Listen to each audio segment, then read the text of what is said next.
So, you want to cosplay Spider-Man. You've decided on which version of the character, you know that you want to buy a suit.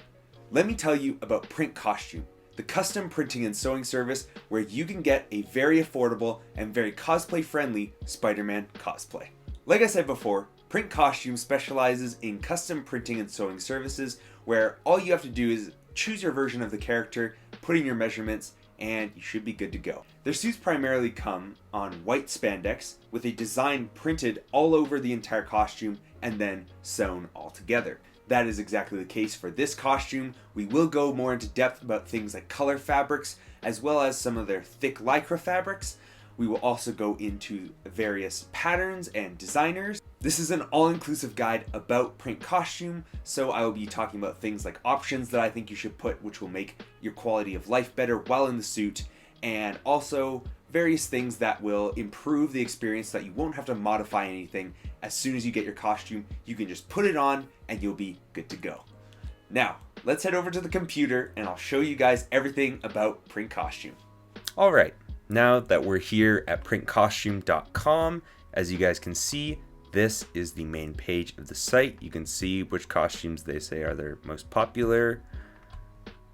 I don't know if they update this too frequently, but anyway, it's a good place to start. You can kind of start getting an idea of what pattern you like. As you guys can see, they have a variety already here on the front page.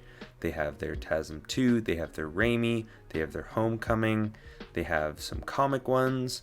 And yeah, there's just a big variety to choose from here on this website. So, because there's a lot to look at here, there's a variety of different ways that you can sort of narrow down your options. You can sort by pattern maker, or of course you can search. You can look up your specific design and you can see if they have it. If it appears that they don't, you may just have to try and search something else. Their search engine is not the greatest. Sometimes it is just easier to browse by pattern maker or to look on some of these tabs. Another one is the new arrivals tab. Yeah, as you guys can see here for this new arrival tab, they just have a bunch of new patterns that have come onto the site recently. It's always fun to kind of refresh here to see what they have and don't have because they update this pretty frequently. So for right now, I'll show you guys the different pattern makers. First, we'll go to Arachnid Studios. Arachnid Studios is one of the longest running pattern makers here, and they are known for quite accurate patterns. They do a lot of muscle shading, so if you're not into muscle shading, this may not be the designer for you. I personally have the Arachnid Studios PS4 costume here, and it is quite a nice pattern in my opinion. The next pattern maker is Crazy Frankie. Crazy Frankie only has a few and is not active really in the pattern making scene, so it is interesting that they still have a tab for this person. Next is Gunhead Design. Gunhead Design is another great pattern maker. Some people don't like their patterns for various reasons. They do pump out patterns pretty quickly, so sometimes they're not the most accurate in the world, but in my opinion, I think they're quite nice for the most part. Next, we have Web Warriors Workshop. And Web Warriors Workshop is a great pattern maker. They are fantastic, and they have a very wide variety of patterns, and I would definitely recommend going with Web Warriors. Finally, we have some other designers, and they also have some custom services here, which you can access from another tab, which I'll show you just so that there's no confusion, because some of these can be a little confusing, so I wouldn't recommend using this tab here. But yeah, as you guys can see, there's just some more miscellaneous patterns by a few different creators. There are some good stuff here. It essentially all comes down to personal preference as far as which pattern you go with. There are multiple TASM 2 patterns, there are multiple Raimi patterns, and no two will be the same. Some will be heavier on muscle shading, some will have no muscle shading. It all depends on the look that you want and what you're going for. And finally, we have the custom printing and sewing service. I would access this from their main page here so that there's no confusion, because there are a couple other tabs in that other one which I just showed you, but I'd recommend going here. As you guys can see, this is their custom printing and sewing service, so all you have to do is give them your pattern via a drive link or some sort of link so that they can access it. And then after doing that, you guys do the usual, put in your information, and then select which options you would like. That works as a great segue into what I'm going to talk about next, which is the measurements and options that I think you should select for your costume. I'm just going to go over here to the Marvel Rivals pattern because this is a suit I'm going to be ordering very soon, and it'll help me sort of explain things more. So first off, select your gender.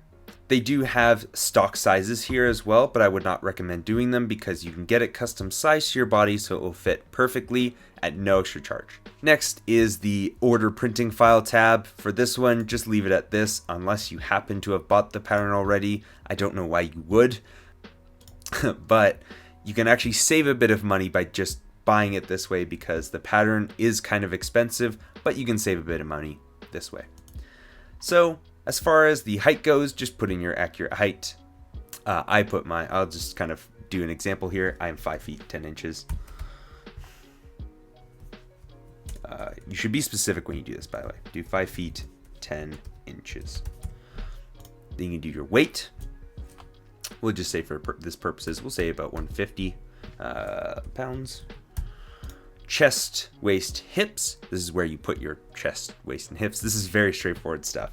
Let's say like 40, 32, I don't know, 35, 36, and 34. This is just an example. These aren't my exact measurements. When you go to make your own costume, make sure you take accurate measurements. Now, head circumference. This gets interesting. So, if you would like to use a face shell with your costume, make sure that you measure your head circumference with the face shell on. I know for me personally, a face shell adds about 2 inches to my head circumference, 2 to 3 inches, it depends on the shell. But before I order this suit, I will make sure to measure my head with the shell. If you order it without the shell, the mask may be a little bit small and you may have stretching problems where you can see the white fabric underneath. So make sure that you either give yourself some space if you have not made the shell yet or you haven't purchased the shell yet. And if you do have the shell for your costume, make sure that you take your head measurement with the shell on. So for me, that would be about a 26 inch head circumference with the face shell.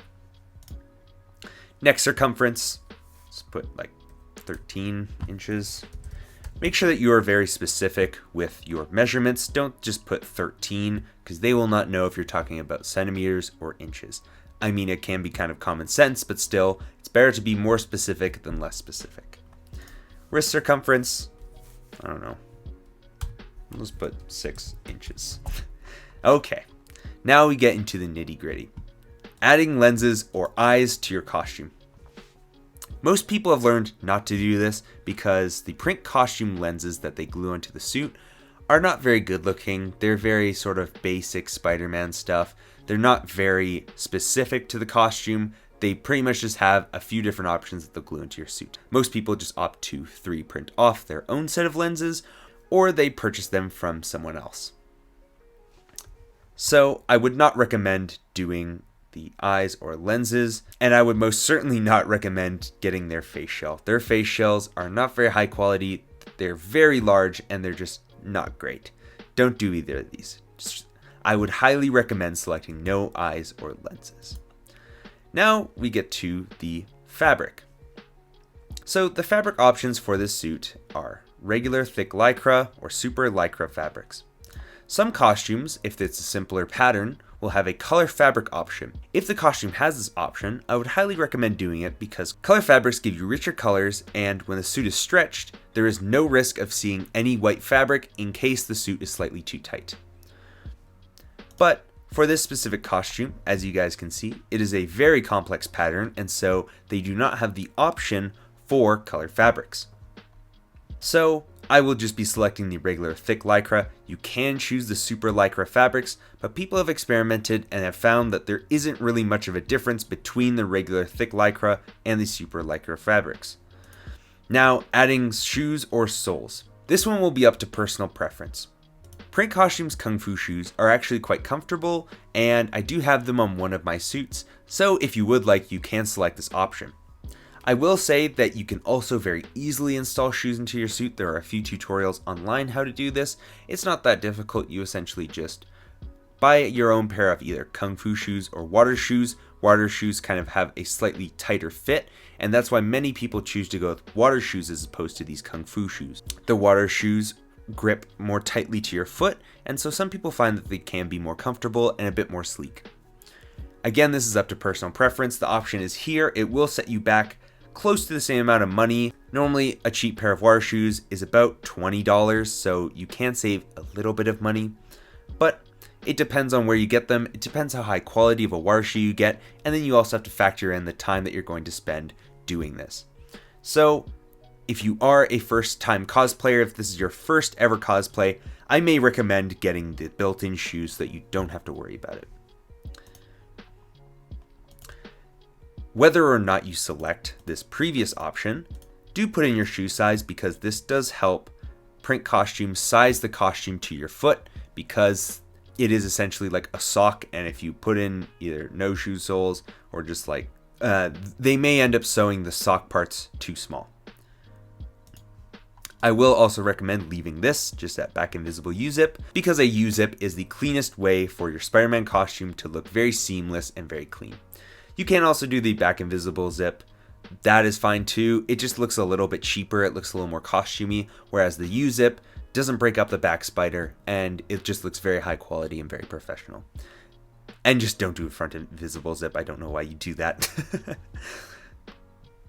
So this is what I would recommend that your page looks like. Obviously, put your accurate shoe size in. Now, for custom options. If you get shoes, I would recommend getting an ankle zip, because ankle zips will help you get into the shoes easier and you won't have to kind of futz with it. I would not recommend doing detached gloves. You can do this option. I have seen it look kind of good. I think Printcostume has gotten quite good at doing this. So you can do this, but it does look a little bit crappy sometimes if things don't line up. So I wouldn't recommend really doing this. Detached mask. This is another personal preference one. So again, I can't give you like a yes or no. I personally recommend doing a detached mask, because it is far easier at cons when you have to take off your mask to just be able to unzip the back of the mask, take the mask off, and then get a breather, drink some water, eat some food. It's very simple. You can get an extra mask too. If you are a first-time cosplayer, you may want a second mask just in case you mess one up. It's pretty hard to mess up your mask, but just in case you want some security, the option is there. I'm not going to select it because I've done this many times, and so I don't foresee myself making any mistakes. Forearm zips. Forearm zips are the next one that you will want to select. I cannot stress how important forearm zips are to your costume. You will need these to get your hands out of the costume. You will need these to eat food in your costume. You will need these to use your phone while in costume. There are many, many times where I've used forearm zips. They are incredibly useful, and for $5, this is a necessity in my opinion. Now, I did skip over the crotch zip. Don't do this. It looks weird. If you do need to go to the bathroom, you can easily sort of hike the costume down. Just obviously be careful to not let it touch anything. But just zip the costume down, sort of take it off, and sort of almost tie it around your waist. That's how I find to do it. We're going to keep moving on. Mask zip. Do a mask zip. Whether you have a detached mask or an attached mask, you need a mask zip. This is a necessity as a cosplayer, because you will need to put your shell into the mask, or if you don't have a shell, you still just need it to help yourself get into the suit. This is an optional one. You can do a neck zip. I don't have a single costume with a neck zip, but it can help you get into the costume a bit better, can help you not stress the puff paint around the neck if you are planning on puff painting your costume. The neck zip will help you get into that costume very easily. And you have the no mask. I don't know why you do this. It's at no extra charge, so I just recommend not doing anything with that. Opening eye holes. So Printcostume does a thing where they will cut the eye holes for you and they will stitch them up. Now, this does sound good on paper. It's only $3. However, sometimes they make the eye holes too big, and so they won't work with your shell. So I would definitely recommend just cutting the eye holes yourself. It is very easy. It's very simple. You essentially just put the mask on, you can mark where your eyes are, and you cut around them. It's very simple, very straightforward. If you have a shell, that will also make the process even easier. You can just see where the outline of the lenses are, and you can make some little cuts to help yourself see. Puff painting. Printcostume does have a puff painting service where they will puff paint the costume for you. This does look pretty good. I have seen a lot of instances of their puff paint cracking and peeling for some reason, which is natural for most puff paint, but for some reason it's always when they do it, it just seems more brittle. Don't know why that is, but it is an option there if you want. It is quite expensive, another $88. That will almost double the cost of your suit. And so I don't really recommend doing that. I would recommend just learning how to puff paint your own costumes, because then you can save a ton of money on your suits. And finally, we have the screen print emblems. These aren't actually screen printed, they are just raised. I may end up doing that for this costume because that might be really cool. I'm going to think about that. But they are essentially a heat transfer vinyl, which they press onto your costume, and it looks very cool. Most costumes, you may want to do this just because it adds an extra layer of dimension to it. It's very cool, but it does come down to personal preference. Because this is quite a big spider, that means that the costume won't stretch as much. So, if I do the screen print emblem, the costume may not stretch enough for me to be able to wear it, and it might just kind of be a dud. I don't want that to happen, so I may not end up going with the screen print emblems. I'm going to think about this, I'll figure it out. But for you, just think about how much the suit is going to stretch and how you think the spider will look if it's raised versus not raised. And with that, you guys, we're kind of wrapping up the video here. You'll finish by, of course, adding it to cart, and here you are. So, as you go to checkout, you can choose your country. We'll just choose the United States here. And they will give you a shipping estimate. As you guys can see, the shipping is very affordable. It's only $15. That's a great price. Before you check out, make sure that you put in a coupon code. I do not have my own coupon code, but my good cosplay friend Sensational, also known as Sensational Spidey, has his own coupon code, and you can put that into the discount option here to give yourself 15% off. So we'll just do that real quick. Sensational, submit. And we have redeemed the coupon code. As you guys can see, we save $22 on this. That is over the cost of shipping. So you save a good chunk of money on your cosplay. Now we'll step away from the computer and we'll finish off the video. Thank you guys so much for watching this video. I hope it helped you out. Hopefully it'll make your cosplay buying experience as good as possible. That's the goal of this video, was to help give you guys some insight into the options and things that you should do to avoid having any mistakes and having to potentially reorder your costume or have to heavily modify anything. When I first started cosplaying Spider-Man, there wasn't really a guide like this, so I just wanted to put everything in one place, which will hopefully show you guys the best way to order a costume from Printcostume so that everything will be perfect right when you get it and you'll be ready to cosplay Spider-Man. Please like and subscribe if you enjoyed this video or it helped you out. You hit the bell icon and you'll be notified whenever any of my other videos come out. Thank you guys for watching, and I will see you in the next one.